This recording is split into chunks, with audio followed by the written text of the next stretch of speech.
Neste vídeo, uma passagem bíblica que desmonta o argumento daqueles que pensam que todo e qualquer acidente é castigo de Deus. Seja bem-vindo ao Diário Pentecostal Historiando, análise histórica e crítica sobre o movimento pentecostal brasileiro. Se inscreva no canal e siga nossas redes sociais. O povo que não conhece a sua história está condenado a repeti-la. Conheço este texto há muitos anos e ele me marcou profundamente, pois tinha a impressão que catástrofes, grandes tragédias, seria de certa forma um castigo de Deus por eventual erro cometido. O texto que apresentarei hoje foi pregado em 1861 pelo pastor batista Charles Spurgeon no Tabernáculo Metropolitano New Whiton, Londres. Acidentes não castigos. Um sermão pregado domingo, 8 de setembro de 1861, por Charles Haddon Spurgeon, no Tabernáculo Metropolitano New Whiton, Londres. E naquele mesmo tempo estavam presentes ali alguns que lhe falavam dos galileus, cujo sangue Pilatos misturara com os seus sacrifícios.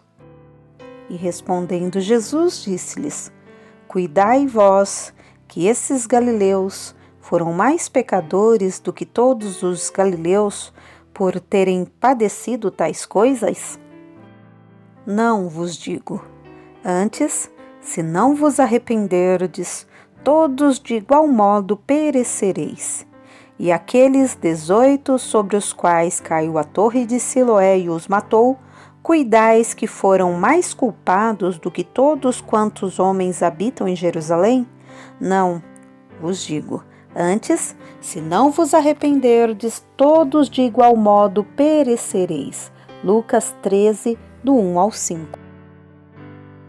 O ano de 1861 será notório entre seus companheiros por ser um ano marcado por calamidades, justo na época quando o homem sai a receber o fruto dos seus labores, quando a colheita da terra está madura e os celeiros começam a encher-se, cheios de trigo novo. A morte também, essa poderosa segadora, saiu para cortar sua própria colheita. Feixes completos foram recolhidos em seu celeiro, a tumba. Terríveis foram os lamentos que formam o hino de colheita da morte. Ao ler os jornais essas últimas semanas, ainda as pessoas mais impassíveis experimentaram sentimentos muito dolorosos. Não só ocorreram calamidades tão alarmantes que só de lembrar gelam o sangue, mas também as colunas dos periódicos foram dedicadas a certas calamidades de um menor nível de horror, mas que, somadas todas, são suficientes para encher a mente de terror pela tremenda quantidade de mortes inesperadas que recentemente corresponderam aos filhos dos homens. Não somente temos tido acidentes a cada dia da semana, mas sim até 2 ou 3. Não fomos simplesmente aturdidos pelo alarmante ruído de um terrível estrondo, mas antes com outro e outro que seguiram suas pisadas, como os amigos de Jó, até que tenhamos tido necessidade da paciência e da resignação de Jó para escutar a terrível narrativa dessas calamidades. Após revisar os velhos artigos nos quais nossos antepassados registraram os acidentes e as calamidades, encontramos que a antiga diligência ofereceu à morte uma presa tão custosa como o trem que roda ferozmente o faz.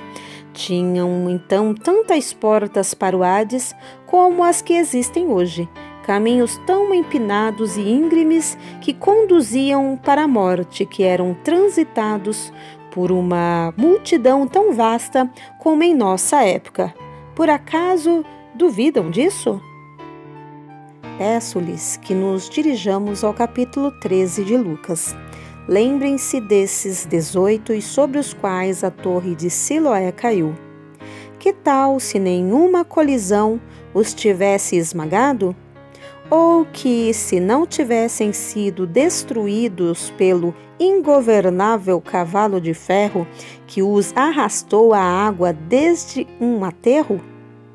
No entanto, alguma torre mal construída ou alguma parede golpeada pela tempestade poderia ter caído sobre 18 de uma vez e teriam perecido.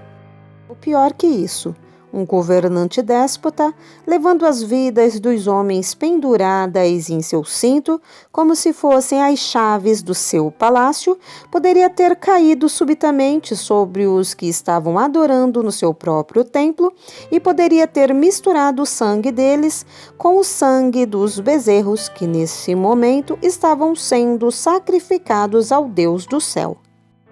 Não pensem, então, que essa é uma época na que Deus está tratando mais duramente conosco do que antes. Não pensem que a providência de Deus se tem voltado mais dura do que antes. Sempre ocorreram mortes inesperadas e sempre as haverá. Sempre têm ocorrido estações nas que os lobos da morte têm caçado em manadas famintas e provavelmente até o fim dessa dispensação, o último inimigo terá o seu festival periódico e satisfará aos vermes com carne humana. Portanto, não estejam abatidos pelas mortes inesperadas, nem tampouco estejam perturbados com essas calamidades. Continuem com suas atividades normais e, se seus chamados os levam a cruzar o campo da própria morte, o façam e façam corajosamente. Deus não soltou as rédeas do mundo, não tirou sua mão do timão do grande barco, todavia. Ele em todas as partes possui império, e todas as coisas servem ao seu propósito. Cada ato seu é pura bênção, seu caminho é luz sem mancha. Só aprendam a confiar nele e não terão nenhum temor à morte inesperada. A sua alma pousará no bem e a sua semente herdará a terra. Salmo 25:13.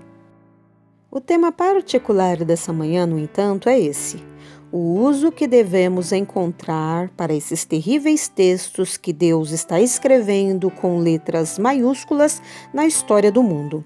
Deus falou uma vez, sim, 2 vezes, que não se diga que o homem não prestou atenção. Temos visto um vislumbre do poder de Deus, contemplamos alguma coisa da rapidez com que ele pode destruir nossos concidadãos. Presta atenção ao castigo e a quem o estabelece, e ao prestar atenção, façamos 2 coisas. Primeiro, não sejamos tão insensatos para tirar a conclusão a que chegam as pessoas supersticiosas e ignorantes. Essa conclusão que está sugerida no texto quer dizer que os que são destruídos por meio de acidentes são pecadores que estão acima de todos os pecadores que habitam o lugar. E, em segundo lugar, cheguemos à conclusão apropriada e correta. Façamos um uso prático de todos esses eventos para a nossa própria melhoria pessoal. Escutemos a voz do Salvador que diz: se não vos arrependerdes, todos de igual modo perecereis.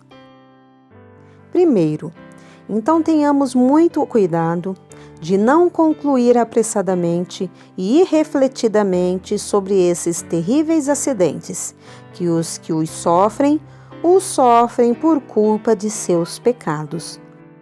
É dito de maneira mais absurda que os que viajam no primeiro dia da semana e sofrem um acidente devem considerar esse acidente como um juízo de Deus sobre eles, devido a estarem violando o dia de adoração cristão. Tem-se dito ainda por parte de ministros piedosos que essa última colisão deplorável dos trens deve-se considerar uma notável visitação e sumariamente maravilhosa da ira de Deus contra esses infelizes que, por casualidade, encontravam-se no túnel Clayton. Porém, eu apresento meu protesto mais enérgico contra uma conclusão assim, não só em meu nome, mas também em nome daquele que é o Senhor do cristão e mestre do cristão. Eu pergunto acerca dessas pessoas que foram esmagadas nesse túnel. Pensam vocês que eles eram maiores pecadores do que todos os pecadores? Não. Se não vos arrependerdes, todos de igual modo perecereis. Ou os que morreram na segunda-feira passada. Pensam vocês que eles eram maiores pecadores que todos os pecadores que estavam em Londres?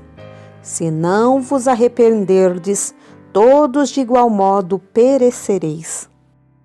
Agora, fixem bem, eu não negaria que existiram ocasiões em que houve juízos de Deus sobre pessoas particulares devido a seu pecado.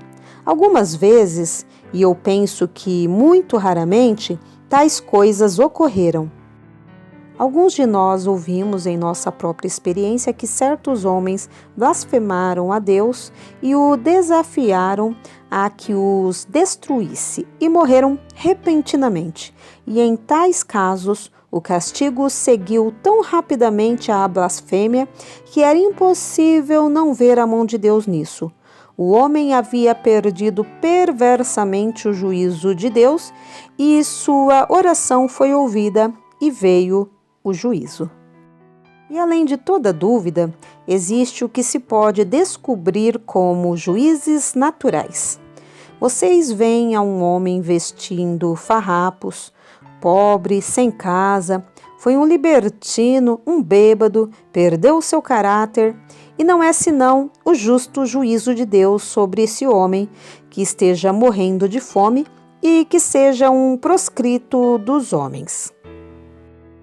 Vocês podem ver nos hospitais há repugnantes exemplares de homens e mulheres que estão terrivelmente enfermos. Deus não queira que, em tais casos, nós neguemos que existe um juízo de Deus sobre essas concupiscências ímpias e licenciosas. E o mesmo pode-se dizer de muitos casos onde existe um vínculo tão claro entre o pecado e o castigo que até os homens mais cegos podem discernir que Deus converteu a miséria na filha do pecado. Porém, em casos de acidente, tal como esse a que me refiro, e em casos de morte repentina e instantânea, repito, eu apresento meu mais sincero protesto contra essa insensata e ridícula ideia que os que perecem assim são mais pecadores que todos os pecadores que sobrevivem sem sofrer dano algum. Simplesmente permitam-me raciocinar esse assunto com o povo cristão, pois há alguns cristãos sem maior iluminação que se sentirão horrorizados pelo que eu disse, e os que tendem a ser perversos podem sonhar inclusive que eu estou fazendo uma apologia para o quebrantamento do dia de adoração. Porém, eu não faço tal coisa. Eu não diminuo a gravidade do pecado. Eu só testifico e declaro que os acidentes não devem ser vistos como castigos, pois o castigo não pertence a esse mundo, mas sim ao futuro. A todos aqueles que se apressam em considerar cada calamidade como um juízo, eu quero lhes falar na esperança sincera de corrigir-lhes. Então permita-me começar perguntando: meus amados irmãos, por acaso não enxergam que o que dizem não é certo? E essa é a melhor das razões do porquê não devem dizê-lo. Suas próprias experiências e observações não lhes ensinam que um evento ocorre tanto ao justo como ao malvado? É certo que o homem malvado às vezes cai morto na rua, mas o ministro também não caiu morto no púlpito, por acaso? É certo que um iate de prazer no qual os homens buscam sua própria felicidade em um dia de domingo, afundou precipitadamente. Mas, por acaso, não é igualmente certo que um barco que levava somente homens piedosos, cujo destino era um giro para pregar o Evangelho, não afundou também? A providência de Deus não tem respeito às pessoas, e uma tormenta pode abater-se sobre o barco missionário John Williams, da mesma forma que pode abater-se sobre outro iate repleto de pecadores desenfreados. Que acaso não percebem que a providência de Deus foi de fato, e seus tratos externos, mais dura com os bons do que com os maus? Paulo não disse, ao completar as misérias dos justos em seus dias: se esperamos em Cristo só nesta vida, somos os mais miseráveis de todos os homens. 1 Coríntios 15, 19. O caminho da justiça frequentemente conduziu aos homens ao cavalo selvagem do tormento, da prisão, do patíbulo e à fogueira, enquanto que o caminho do pecado muitas vezes os levou ao império, ao domingo e à alta estima de seus companheiros. Não é certo que nesse mundo Deus castigue aos homens por seu pecado e os premie por suas boas obras. Não disse Davi? Vi o ímpio, com grande poder, espalhar-se como a árvore verde na terra natal? Salmos 37 e 35. E isso deixava o salmista perplexo durante um tempo, até que foi ao santuário de Deus e, enfim, então entendeu o fim deles? Ainda que sua fé lhe assegure que o resultado final da providência trabalhará unicamente o bem para o povo de Deus, no entanto, sua vida, ainda que seja somente uma breve parte do drama divino da história, deve ter-lhe ensinado que a providência não discrimina externamente entre justo e ímpio, que o justo parece inesperadamente igual que o ímpio, que a peste não conhece diferenças entre o pecador e o santo e que a mesma espada da guerra é impiedosa com os filhos de Deus da mesma maneira que é com os filhos de Belial. Quando Deus envia o flagelo, esse mata inesperadamente ao inocente da mesma forma que ao perverso e ao insolente.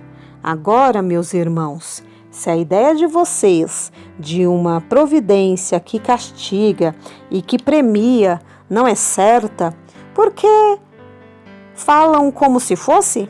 E por que, se não é correta como regra geral, vocês supõem que seja verdadeira nessa instância particular? Demovam essa ideia de suas cabeças, pois o Evangelho de Deus jamais requer que vocês creriam em algo que não é certo. Porém, em segundo lugar, existe outra razão. A ideia de que sempre que ocorre um acidente, devemos considerá-lo como um juízo de Deus, faria que a providência fosse, em vez de um grande abismo, uma poça d'água bem rasa, pois qualquer criança pode entender a providência de Deus se é certo que quando há um acidente ferroviário é porque as pessoas viajavam em um domingo. Se escolher qualquer menininho da classe mais elementar da escola dominical e ele me dirá, sim, eu vejo isso, mas então, se a providência é uma coisa assim, se é uma providência que pode ser compreendida, evidentemente, não é a ideia de providência da Escritura, pois na Escritura nos é sempre ensinado que a providência de Deus é um grande abismo, e mesmo Ezequiel, que possuía a asa do querubim e podia voar muito alto, quando viu as rodas que eram o grande quadro da providência de Deus, só podia dizer que os aros das rodas eram tão altos que eram espantosos e cheios de olhos, de tal forma que lhes era gritado: roda. Repito isso para que fique muito claro. Se em todos os casos uma calamidade fosse o resultado de algum pecado, então a providência seria algo tão simples como que 2 mais 2 são 4. Seria uma das primeiras lições que uma criancinha poderia aprender. Porém, as Escrituras nos ensinam que a providência é um grande abismo no qual o intelecto humano pode nadar e mergulhar, mas não pode encontrar nem o fundo nem a orla. E se você e eu pretendemos poder encontrar as razões da providência e torcer as dispensações de Deus com nossos dedos, só demonstramos nossa insensatez, porém não estamos evidenciando que temos começado a entender os caminhos de Deus. Pois olhem, senhores, suponham por um momento que está acontecendo uma grandiosa representação de uma obra teatral e que vocês se intrometem na obra e veem a um ator no cenário por um instante e dizem: sim, eu entendo a obra, que tontos seriam. Acaso não sabem que as grandes transações da providência começam aproximadamente uns 6.000 anos? E vocês vieram a esse mundo faz uns 30, 40 anos e têm visto um ator em cena e vocês dizem que já entendem a obra? Oras, não a entendem, apenas começaram a conhecer. Unicamente ele conhece o fim desde o princípio. Somente ele entende quais são os grandes resultados e qual é a grandiosa razão pela que o mundo foi feito e pela qual ele permite que ocorra tanto bem como mal. Não pensem que vocês conhecem os caminhos de Deus. Equivale a degradar a providência e baixar Deus ao nível dos homens quando pretendem poder entender essas calamidades e descobrir os desígnios secretos da sabedoria. Porém, continuando, não percebem que uma ideia assim alentaria o farisaísmo? Essas pessoas que morreram esmagadas, ou queimadas até as cinzas, ou destruídas debaixo das rodas dos vagões do trem, eram piores pecadores que nós? Muito bem, então nós devemos ser umas excelentes pessoas. Que excelentes exemplos de virtude! Não fazemos as coisas que eles fazem e, portanto, Deus nos facilita todas as coisas. Na medida em que viajamos, alguns de nós a cada dia da semana, e jamais fomos despedaçados, sobre essa suposição, podemos nos catalogar como os favoritos da deidade. Então, não enxergam, irmãos, que nossa segurança seria um argumento para nos fazer cristãos? Que tenhamos viajado em um trem com segurança seria um argumento de que somos regenerados. Porém, eu jamais li nas Escrituras. Nós sabemos que passamos da morte para a vida porque viajamos de Londres a Brighton sem nenhum problema 2 vezes ao dia.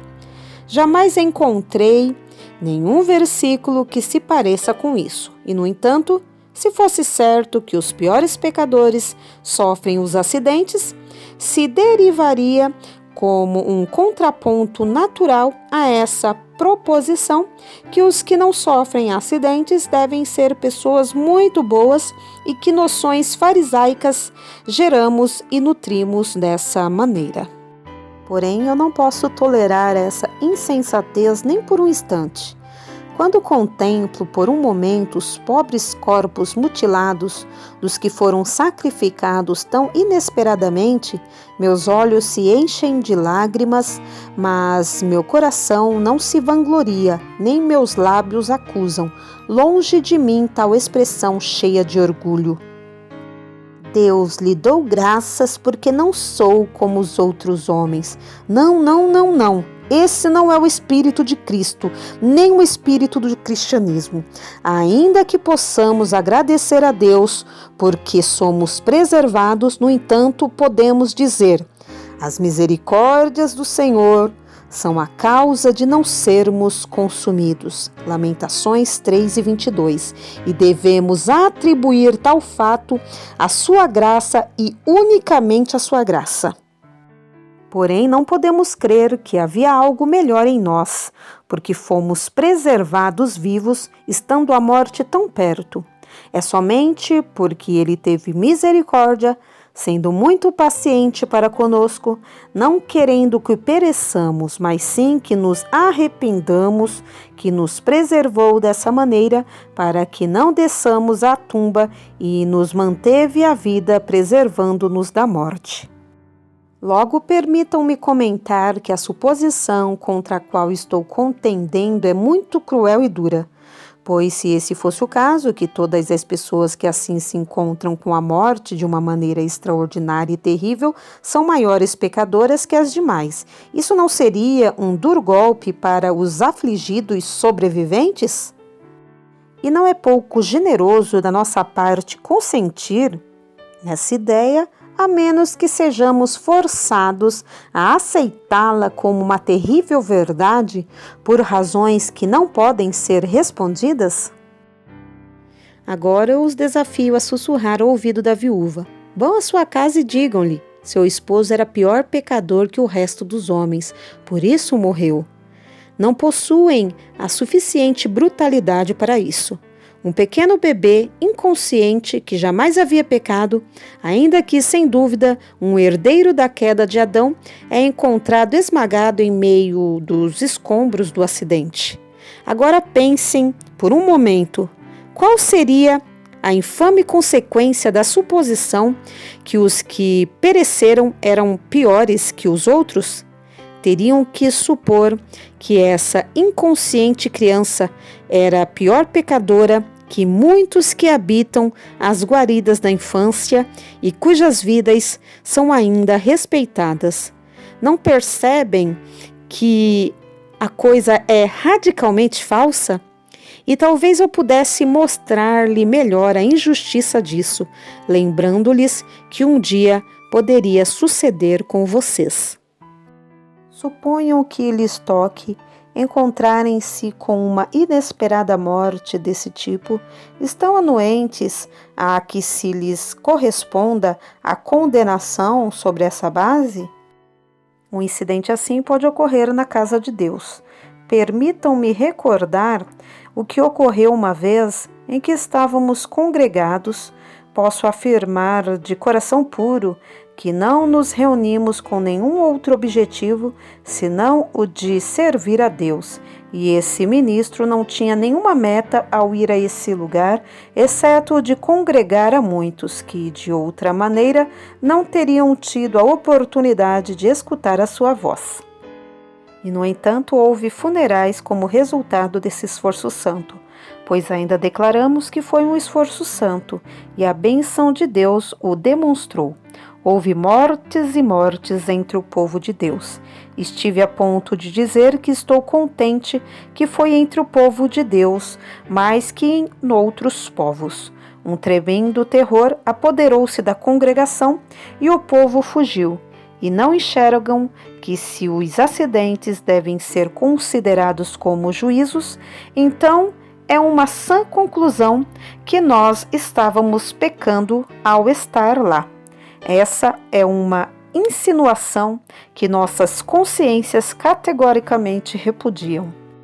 No entanto, se essa lógica fosse verdadeira, é tão certa contra nós como é contra os outros, e na medida em que vocês repeliram com indignação a acusação que algumas foram feridas ou golpeadas devido ao pecado, estando ali no music hall para adorar a Deus, o que rejeitam para vocês, o rejeitem para os outros, e não querem ser parte da acusação que é apresentada em contra os que foram destruídos durante as últimas 2 semanas, que pereceram por causa de qualquer grande pecado. Aqui antecipo o clamor de pessoas prudentes e zelosas que temem pela arca de Deus e a querem tocar com a mão e usar. Bem, dirá algum, porém, nós não devemos falar assim, pois é uma superstição muito útil, pois haveria muitas pessoas que já não viajariam aos domingos devido ao acidente e, portanto, devemos dizer-lhes que os que pereceram devido a que viajaram no domingo. Irmãos, eu não diria uma mentira para salvar uma alma. Isso seria dizer mentiras, pois não é verdade. Eu faria qualquer coisa para interromper o trabalho aos domingos e o pecado, mas não forjaria uma falsidade, ainda mesmo para conseguir isso. Essas pessoas poderiam ter falecido na segunda-feira, igual como no domingo. Deus não dá uma imunidade especial a algum dia da semana e os acidentes podem ocorrer em qualquer momento e é somente uma fraude piedosa quando buscamos jogar assim com a superstição dos homens por causa de Cristo. O sacerdote de uma igreja católica pode consistentemente usar um argumento assim, porém um cristão honesto que crer que a religião de Cristo pode cuidar-se a si mesma sem necessidade de falar falsidades, desdenha fazer isso. Esses homens não pereceram porque viajaram no domingo, que sirva de testemunha o fato de que outros pereceram em uma segunda-feira quando andavam em missão de misericórdia. Eu não sei por que razão ou por que motivo Deus enviou o acidente. Deus não queira que ofereçamos nossas próprias razões quando Ele não deu razão, mas não nos é permitido converter a superstição dos homens em um instrumento para avançar a glória de Deus. Vocês sabem que entre os protestantes existem muitos fanatismos papais. Conheço pessoas que aprovam o batismo infantil argumentando: bem, não faz dano nenhum e existem muitas boas intenções nele e pode fazer muito bem e ainda a confirmação pode resultar de bênção para algumas pessoas, portanto não falemos contra isso. A mim não corresponde se esse tema faz dano ou não. Tudo o que me importa é se é correto, se é escriturístico, se é verdadeiro e se a verdade é prejudicada, que é uma suposição que não podemos aceitar de nenhuma maneira. Esse prejuízo não estará em nossa porta. Não temos outro dever que dizer a verdade, ainda que os céus caiam. Repito, qualquer avanço do Evangelho que se deva à superstição dos homens é um avanço falso e logo se voltará contra as pessoas que usam dessa arma não consagrada. Não possuímos uma religião que apela ao juízo do homem e ao sentido comum, e quando não podemos avançar com isso, eu não aceito que devamos prosseguir utilizando outros métodos. E, irmãos, se existe alguma pessoa que queira endurecer o seu coração e dizer: pois bem, eu estou tão certo em um dia como em qualquer outro dia, o que é muito certo, eu devo responder-lhe: o pecado de que faça tal uso, como o que faz de uma verdade, deve fazer a sua porta, não na minha.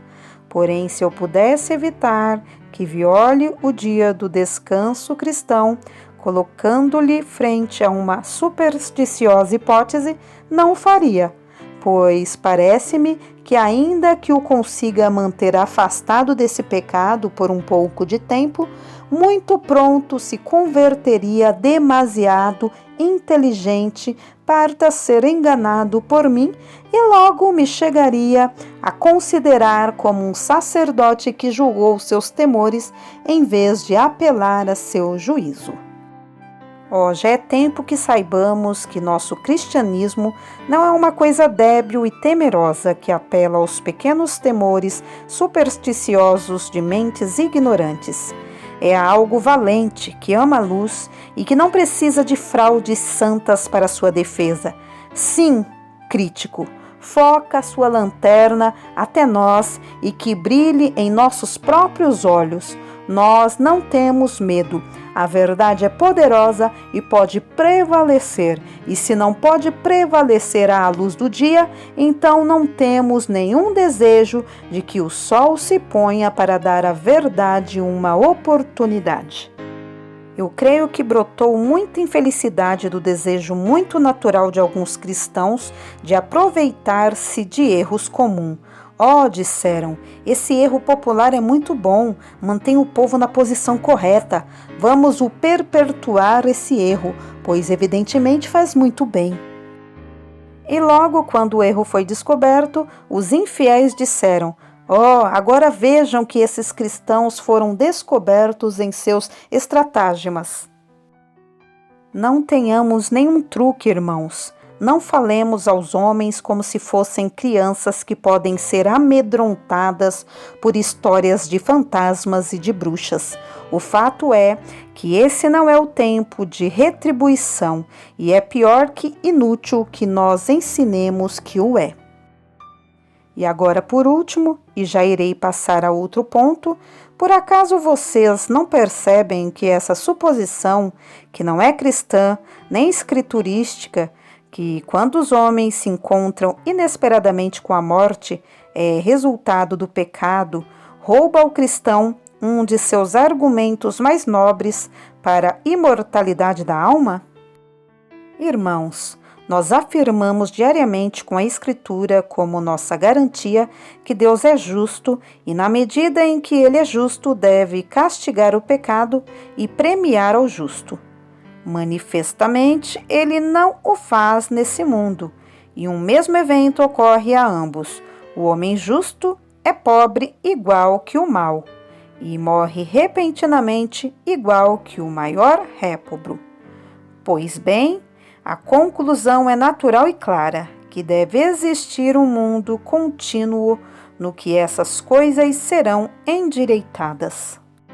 Se há um Deus, Ele deve ser justo, e se Ele é justo, Ele deve castigar o pecado, e já que não o faz nesse mundo, deve existir outro estado em que os homens receberão a recompensa de suas obras, e os que semearam para a carne, da carne colherão corrupção, enquanto os que semearam para o Espírito, do Espírito colherão vida eterna. Se fizerem desse mundo lugar de colher, lhe terão tirado o aguilhão ao pecado. Ó, diz o pecador, se as aflições que o homem suporta aqui é todo o castigo que terão, vamos pecar com voracidade. Você responde-lhes, não, esse não é o mundo do castigo, mas sim o mundo de prova. Não é a corte da justiça, mas sim a terra de misericórdia. Não é a prisão de terror, mas a casa de paciência, e lhes terá aberto diante de seus olhos as portas do futuro. Terás posto o trono do juízo diante de seus olhos. Recordou-lhes: vinde benditos, e apartai-vos de mim, malditos. Assim, possui um fundamento mais arrazoável e, consequentemente, mais bíblico para apelar às suas consciências e corações. Falei com a intenção de sufocar, na medida do possível, a ideia que está muito propagada entre os ímpios, que nós, como cristãos, sustentamos que cada calamidade é um juízo. Não é assim. Nós não pensamos que aqueles 18 sobre os quais caiu a torre de Siloé eram mais culpados que todos os homens que habitavam em Jerusalém. Agora passamos a nosso segundo ponto. Que uso, então, devemos fazer dessa voz de Deus, que é ouvida em meio dos agudos gritos e gemidos dos moribundos? 2 usos. Primeiro, perguntas, e segundo, uma advertência. A primeira pergunta que devemos fazer é a seguinte: por que não pode acontecer a mim que muito prontamente e inesperadamente seja eu cortado? Tenho eu um contrato de aluguel de minha vida? Tenho algum amparo especial que me garante que não atravessarei inesperadamente os portais da sepultura? Recebi um título de privilégio de longevidade? Fui coberto com uma armadura tal que sou invulnerável às flechas da morte? Por que não irei morrer?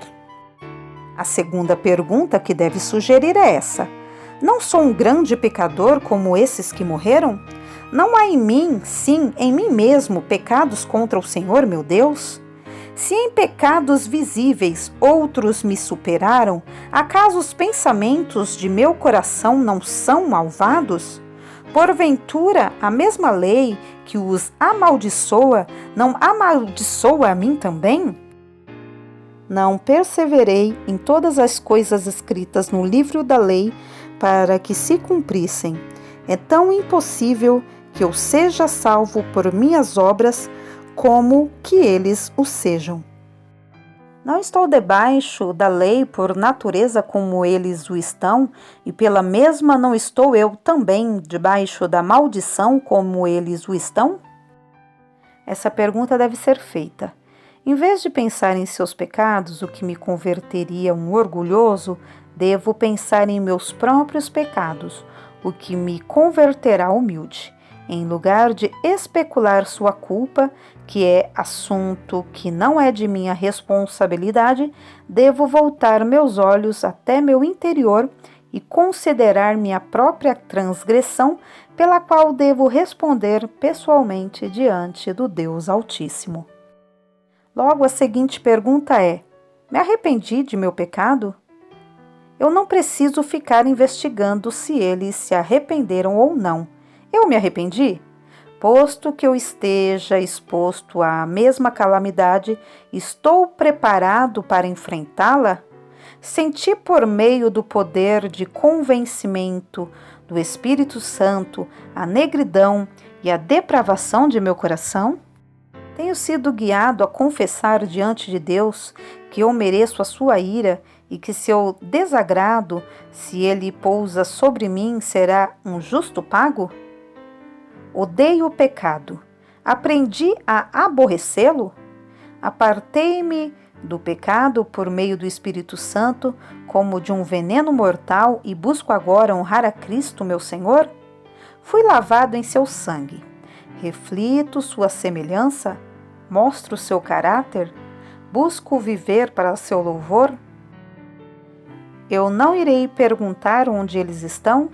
E logo, de novo, em vez de estar espiando no futuro destino desses infelizes homens e mulheres, quando o melhor seria nos perguntar sobre nosso destino e de nossa própria situação. O que eu sou? Minha alma desperta e faz uma análise imparcial. Estou preparado para morrer? Se as portas do inferno abrem-se agora, eu estaria ali? Se debaixo de mim se abrirem as bocas da morte, estou preparado com confiança para atravessá-las, não temendo o mal, porque Deus está comigo? Esse é o uso correto que podemos fazer desses acidentes. Essa é a maneira mais sábia de aplicar os juízos de Deus a nós mesmos e à nossa própria condição. Ó senhores, Deus tem falado a cada homem em Londres durante as últimas 2 semanas. Ele falou a mim, ele falou a vocês, homens, mulheres e crianças. A voz de Deus ha soado desde o escuro túnel Clayton. Falou desde o poente do sol e a deslumbrante fogueira em redor do qual jazem os cadáveres de homens e mulheres. E ele lhes disse: portanto, estai vós também apercebidos, porque virá o Filho do Homem a hora que não imaginais. Lucas 12:40. Isso está tão dirigido a vocês que eu espero que o levem a perguntar-lhe: estou preparado? Estou pronto? Estou disposto a enfrentar meu juiz e escutar a sentença pronunciada sobre minha alma? Quando tenhamos usado a voz de Deus para nos perguntar dessa maneira, permitam-me lembrar-lhes que devemos usá-las também como uma advertência. Todos de igualmente perecereis. Não, dirá alguém, não igualmente. Não todos seremos esmagados. Muitos de nós morreremos em nossas camas. Não todos morreremos queimados. Muito de nós fecharemos tranquilamente nossos olhos. Porém, o texto diz: todos de igual modo perecereis. E deixem-me lembrar-lhes que alguns de vocês podem perecer de uma maneira idêntica. Não possuem nenhuma razão para crer que vocês não podem ser cortados inesperadamente enquanto caminhem pelas ruas. Podem cair mortos enquanto comem, quando não têm perecido com o cajado da vida em suas mãos. Estarão em sua cama, e sua cama subitamente se converterá em sua tumba. Vocês poderão ser fortes, sãos, robustos, e quer seja por acidente ou porque a circulação do sangue se detém, serão rapidamente elevados diante de seu Deus. Oh, que a morte inesperada seja para vocês glória súbita. Porém, pode ocorrer a algum de nós que, da mesma maneira surpreendente em que outros morreram, morreremos assim também. Faz só um pouco de tempo, nos Estados Unidos, que um irmão, enquanto pregava a palavra, entregou seu corpo e seu cargo simultaneamente. Vocês lembram da morte do Dr. Belmonte, que, enquanto proclamava o Evangelho de Cristo, fechou seus olhos ao mundo. E eu recordo a morte de um ministro nesse país que acabava de pronunciar esse verso. Pai, eu anelo, eu anseio ver o lugar de tua habitação. Eu quero deixar teus átrios terrenos e fugir até a tua casa, meu Deus. E então agradou Deus conceder-lhe o desejo de seu coração e apareceu diante do rei em sua beleza. Não poderia uma morte imprevista como essa suceder a vocês e a mim mesmo? Porém, é muito certo que, venha a morte de maneira que venha, há alguns quantos aspectos na que virá os justos da mesma maneira como veio aos que sofreram esses acidentes. Em primeiro lugar, virá com toda certeza. Eles não teriam tido possibilidade de escapar do perseguidor, não importa quão rápido viajassem. Eles não teriam tido a chance de escapar da seta, não importando a que lugar houvessem ido, escondendo-se de casa em casa quando seu tempo lhe chegou, e nós pereceremos assim. Com a mesma certeza, tão certo como a morte colocou seu selo sobre os cadáveres que agora estão cobertos de terra, com a mesma certeza colocará seu selo sobre nós, a menos que o Senhor venha antes, pois aos homens está ordenado morrerem uma vez, vindo depois disso o juízo. Hebreus 9:27. Não existe exoneração nesse caminho. Não existe escape por nenhum atalho para nenhum indivíduo. Não existe nenhuma ponte sobre o rio. Não há nenhuma nave que possa passar esse Jordão sem molharmos nossos pés. Para suas geladas profundidades, ó rio, cada um de nós deve descer.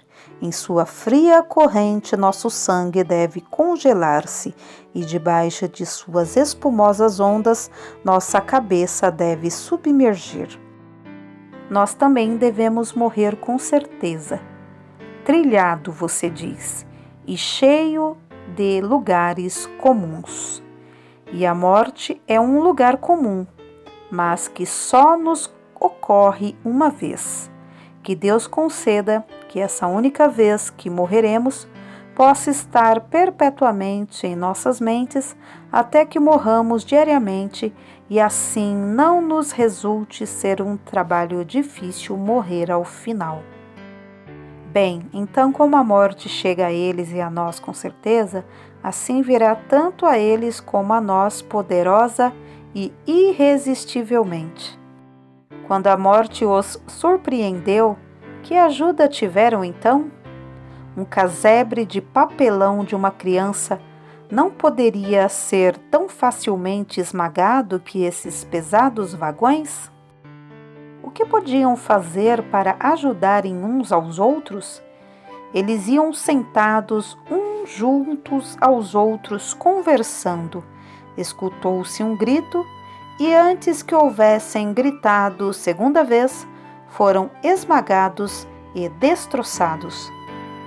O esposo trata de resgatar dos escombros sua esposa, porém as pesadas tábuas de madeiras cobriram seu corpo. Ao fim só pode encontrar sua pobre cabeça, e ela está morta, e ele senta-se junto a ela, embargado pela tristeza, e coloca sua mão em seu rosto, até que se torna frio como uma pedra. E ainda que tenha visto a um e outro que tenha sido resgatado, com os ossos quebrados ao meio da massa de escombros, ele tem que deixar o corpo de sua esposa ali. Seus filhos ficaram sem mãe, e ele perdeu a companheira de seu coração. Eles não puderam resistir. Eles poderiam fazer o que quisessem, porém tão logo chegou o momento. Seguiram adiante e o resultado foi a morte e ossos quebrados. O mesmo sucederá com vocês e comigo. Podem subornar o médico com os honorários mais altos, porém ele não poderia colocar sangue fresco em suas veias. Podem pagar-lhe grandes quantidades de ouro, mas ele não poderia conseguir que o pulso desse outro bramido.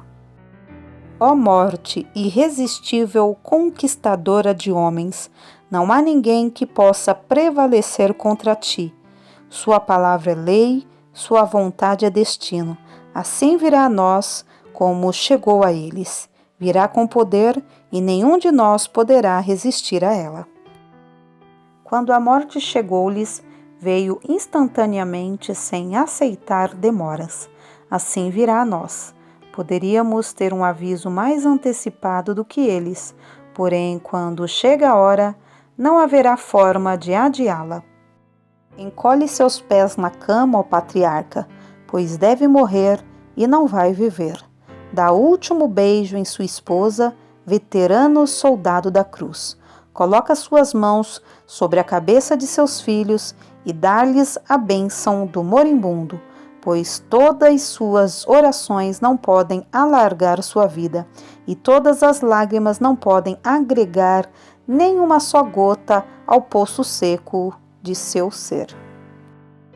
Você deve ir, o Senhor manda por você, e Ele não suporta atrasos. Não, ainda que sua família esteja disposta a sacrificar suas vidas para lhe comprar uma hora de trégua, isso não pode ser.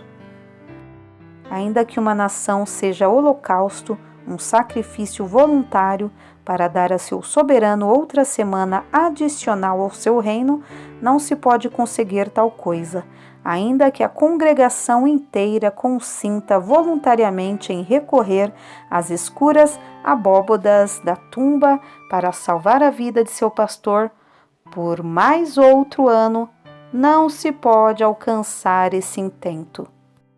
A morte não aceita atraso, e o tempo chegou, e o relógio soou, e a areia da ampulheta consumiu-se, e tão certamente como eles morreram quando chegou-lhes seu tempo, no campo inesperadamente, assim certamente nós devemos morrer. Logo, novamente, recordemos que a morte chegará a nós como chegou a eles com terrores. Não com o estrondo de madeiras quebradas, talvez, nem com a escuridão de um túnel, não com o vapor e a fumaça, não com os gritos das mulheres e os gemidos dos moribundos, mas, no entanto, com terrores. Pois se encontrar com a morte onde quer que seja, se não estamos em Cristo e se a vara e o cajado do pastor não nos infundem alento, deve ser uma coisa terrível e tremenda. Sim, ó pecador, com suaves almofadas debaixo de sua cabeça e o terno braço de sua esposa para te sustentar e uma doce mão para limpar seu frio suor, em seu corpo encontrará que é um terrível trabalho enfrentar o monstro e sentir seu aguilhão e entrar em seus espantosos domínios. É um terrível trabalho em qualquer instante, mesmo sob as melhores e mais propícias circunstâncias que um homem morra sem preparação. E agora quisera eu enviar-lhes de volta para casa com um pensamento que fique gravado em sua memória. Nós somos criaturas moribundas, não criaturas viventes, e logo nós teremos ido. Talvez, estando eu de pé aqui e falando rudemente dessas coisas misteriosas, pronto se estenderá essa mão e cerrará minha boca, que balbucia com tão gaguejante esforço. O poder supremo, ó Rei eterno, venha quando queiras, porém nunca venha em uma hora desperdiçada, que me encontres em elevada meditação, cantando hinos ao meu grandioso Criador, fazendo obras de misericórdia aos pobres e aos necessitados, ou carregando em meus braços aos pobres e necessitados do rebanho, ou consolando o desconsolado, ou tocando o sonido da trombeta do Evangelho aos ouvidos das almas surdas que estão perecendo. Então, vem quando tu queiras. Se tu estás comigo em vida, não temeria encontrar a ti na morte. Mas, ó, que minha alma esteja preparada com seu vestido de bodas, com sua lâmpada preparada e sua luz acesa, pronta para ver o seu Senhor e entrar no gozo de seu Deus. Almas, vocês conhecem o caminho de salvação. O escutaram frequentemente, porém, ouçam de novo. O que crê no Senhor Jesus tem a vida eterna. O que crer e for batizado será salvo, mas o que não crer será condenado. Crê em teu coração e confessa com sua boca, que o Espírito Santo lhes dê graça para fazer ambas as coisas, e tendo feito, possam dizer: vem morte, com uma congregação celeste para levar a minha alma.